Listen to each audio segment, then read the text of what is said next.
Go down there, sorry. Okay.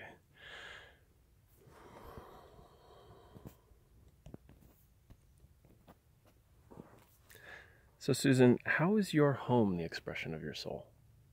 I'm fortunate that I do my work in my home as well. So I have made it that way. It's a very hospitable place. It's a very welcoming place for people. I do my circles right in my living room, so that energy is there. And I greet people right at the door, you know, so that initial welcome and that open-armed, open-hearted peace lets the soul know you are welcome here.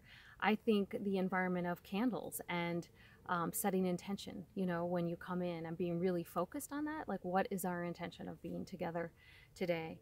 I also have intentional places around different altars that do hold um, meaningful, soulful expressions, and I think collecting them in one place. I've been very intentional to only decorate my house with things that I love, you know, deeply love. There's no just junk there. So I would think that I would say that hospitality.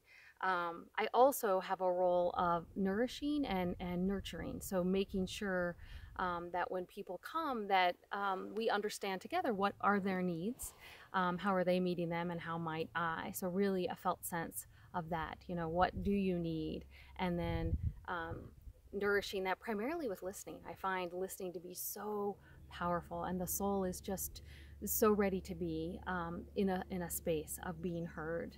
And with that, I think pauses, you know, just to allow some silence. So there are places in my house that are known as quiet places, you know. So I now find that my teenagers will show up there when they're feeling agitated, even though they might not go there on a daily basis, but they know that that's the place to connect with soul. Wow. I would love to hear more about these kind of soul sanctuaries, and also just in terms of like the specific artifacts or items that like make the place feel soulful to you. Okay. So the like that soulful sanctuaries that I have around, and they change. I think it's important that they not stay sedentary or static. So whatever is most alive in me at the moment. So if I have just spent time at Lake Michigan, where I live, there might be a collection of stones that I have found, or pictures of sunsets from there. If I'm working with a particular archetype in a class that I'm taking, there will be memorabilia there. So it's reminding me very individually, but as a whole, it is a place that just speaks to it. There are certainly candles and incense. There's nature, certainly. There's one of my favorite places is a little teeny windowsill, but it looks out at a 100-year-old sugar maple tree that I have developed a soulful relationship with. And so it just brings all of that in. Awesome. So you started to touch on this, but what is your connection to the land and the community that your home is surrounded by? Yeah, so this is a shift that I have found necessary to make. I live in a city on a city lot, and so I've intentionally been working to develop my connection. This summer, I sat in a sit spot practice for 30 days and found a place in my backyard with all the traffic and people going by. But I developed a relationship with a 100-year-old sugar maple tree, and really it invited me into its space, you know, the tree space, my backyard.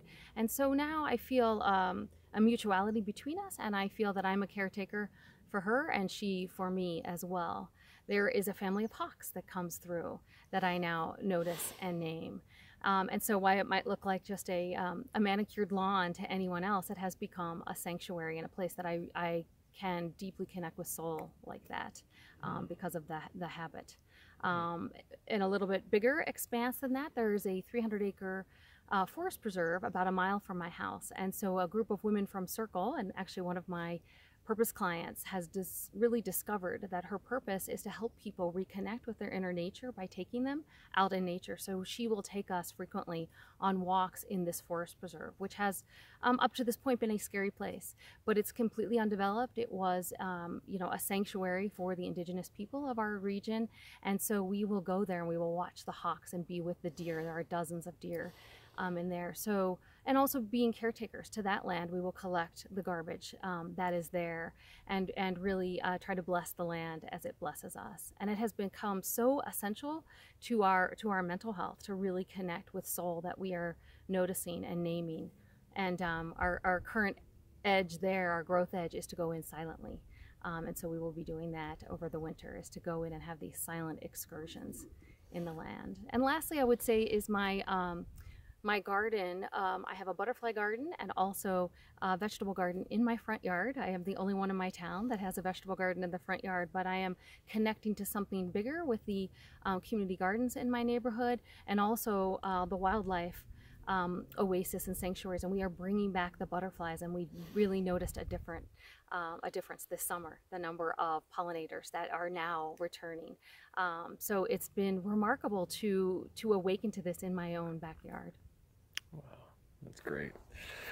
So, what advice would you give to somebody who wanted to make their home a sanctuary for soul, and to have a soulful relationship to the land and to the community? Like, what are just a few simple things that people could do to kind of nurture soul at home? Well, the first thing I would say is to clear, right? To get clarity is to clear, literally to take out things that do not resonate, that do not feel soulful. So whatever that might be, it's a process of clearing that I think is really important. And then next is to be really intentional, to set an intention that to claim it, that this is a sanctuary. Part of what I do as a mother is to provide that sacred, safe place that when my children go out into the world and come back, that they can recharge and feel held.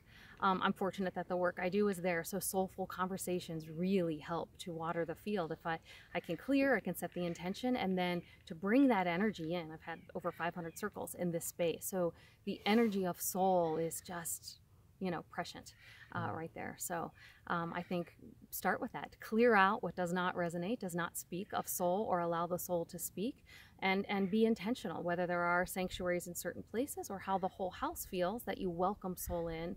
And then third, to begin to spark those intentional, soulful conversations, even if it is your own meditation practice, when you're connecting with your soul.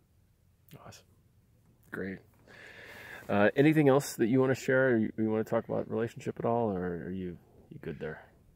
Let's see if I could add. Because you don't have to, by the way. Like, this is, a lot of this stuff is going to end up on the editing. So have I said enough? Rick, we'll be with you soon.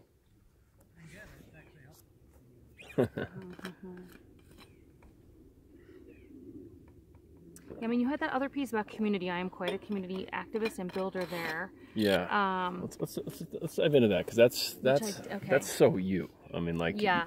I mean, that's where I love your thing about Ensouled life, right? I mean, that's what I'm doing. Yeah. So, Susan, what sort of role does community play in your life and your connection and connection to an expression of soul?